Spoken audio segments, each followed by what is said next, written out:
Hey everybody, David here, and today I want to talk about how to watch WandaVision in chronological order. Now, some of you might be thinking, wait a minute, David, WandaVision isn't even out yet, so how are you going to tell me to watch this show in chronological order? I'm not going to tell you how to watch the show, I'm going to tell you what to watch before seeing WandaVision, just in case there are some of you out there that have never seen any of the MCU movies. Because let's face it, a 5-year-old back in 2008, when the first Iron Man movie came out, could be 15 years old today and is thinking to himself, or maybe a little bit older, because it's like 2008, 2018. Anyways, you could maybe want to start watching now. Maybe you're someone that's seeing, hey, what are all these movies people are talking about? What, like, there were movies before Avengers Endgame and Infinity War? Okay, let me check them out, or something like that, You never seen all of them. You want to, watch these movies in chronological order before WandaVision hits. Well, guess what? There's not too many movies you have to watch in order to catch up for WandaVision. I do this usually when there's a new franchise out, and even though this isn't a franchise film, Wanda and Vision do have a lot of history in the movies. Not as much as characters like Iron Man or Thor or Captain America or the Hulk, but they have appeared in quite a bit of movies. So let's get right into it. What is the first movie you have to watch?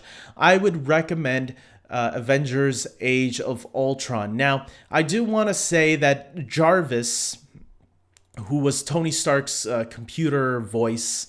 Whenever he put on the suit, he would hear his computer talking. Nowadays, it's a woman's voice named Friday. Before, it used to be Jarvis. And Jarvis transformed into Vision. But I do not feel you need to watch the Iron Man movies or the first Avengers movie to understand who Jarvis is, because Jarvis is as simple as that. They don't really go in depth with who he is as a character. He's just a computer program that's there to guide Tony and help him out and give him information, and that's about it. They cover all that right in Avengers Age of Ultron, right in the beginning. You get who Vision is, or who Jarvis is, and Jarvis becomes Vision. So I would say start with Age of Ultron, mostly because of that. I do not think you also need to start off with Captain America the Winter Soldier. Even though it is a great movie, you do not need to start off with it, because Wanda and Quicksilver, her brother, only have a small cameo in the end credit scene. And the end credit scene only sets up Age of Ultron, but it's such a small, puny moment. Other than setting them up and getting you ready for who these characters are, it doesn't really tell you who they are. And Age of Ultron starts off perfectly without you needing to watch that scene anyways, that I think you can just start off with Age of Ultron. So Age of Ultron is the first movie on this list. Like I said, you are introduced to Quicksilver and Wanda Maximoff, who is Scarlet Witch, and Vision is also introduced in this movie. So after that, you can go into Captain America Civil War. Vision and Scarlet Witch have pretty important story arcs in this movie. I would say they're like the B storyline in this movie. They actually do play a pretty important part in the storyline, specifically Scarlet Witch, Wanda. I won't spoil what happens just in case anyone has never seen these movies before, which I'd be shocked if you haven't. But if you haven't, that's not a big deal. That's why I'm doing these videos, to help people mostly like you out who has never seen all these movies or none of these movies before. After Captain America Civil War, you then want to get into Avengers Infinity War. This was the one that came out in 2018, the 10th anniversary of the Marvel Cinematic Universe. Again, Wanda and Vision do play important parts. All these characters do. But I will say you might be a little confused with who some characters are, specifically the Guardians of the Galaxy and Doctor Strange, because I don't think none of them were introduced in any of the previous movies that I just mentioned.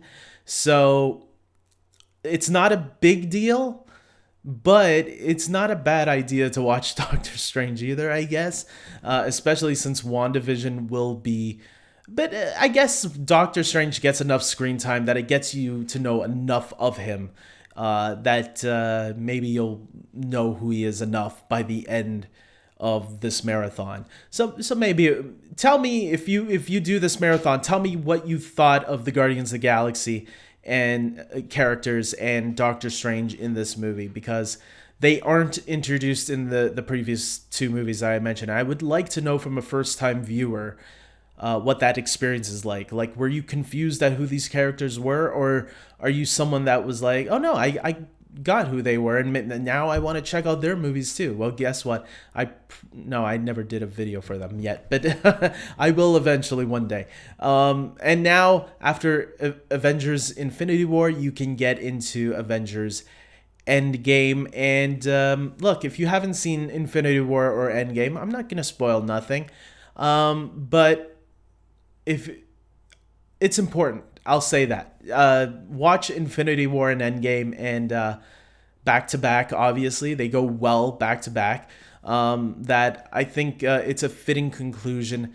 I wouldn't say there's any big setups for Wanda in Endgame, but I will say, or Vision. But I will say that I think Loki and Falcon and Winter Soldier get a little bit better setups in this movie than Wanda and Vision do. But it's still a very important movie to see, specifically Infinity War, I think a little bit more. So I'll leave it at that. With that being said, guys, that's it. 4 movies that you have to check out before WandaVision hits Disney Plus next week. That's why I'm doing this video, because I am planning on having this marathon next week, because I enjoy having movie marathons, and usually I watch one movie a night, and I'm planning on doing this starting next Monday, leading up to WandaVision on Friday. So Monday will be Avengers Age of Ultron. Tuesday will be Captain America Civil War. Wednesday will be Avengers Infinity War, and Thursday will be Avengers Endgame, and then I'm all set for WandaVision, which I'm really excited to check out, because man, we have gone a whole year and a half without an MCU movie, and I am so looking forward to getting back into that universe that I love so much. It's probably my favorite franchise right now. I know some people love Star Wars more or love the DCEU more. I love all those franchises too. But right now, the MCU is one that has never let me down so far. So, not that Star Wars or the DCU ever let me down. They kind of underwhelmed me once in a while.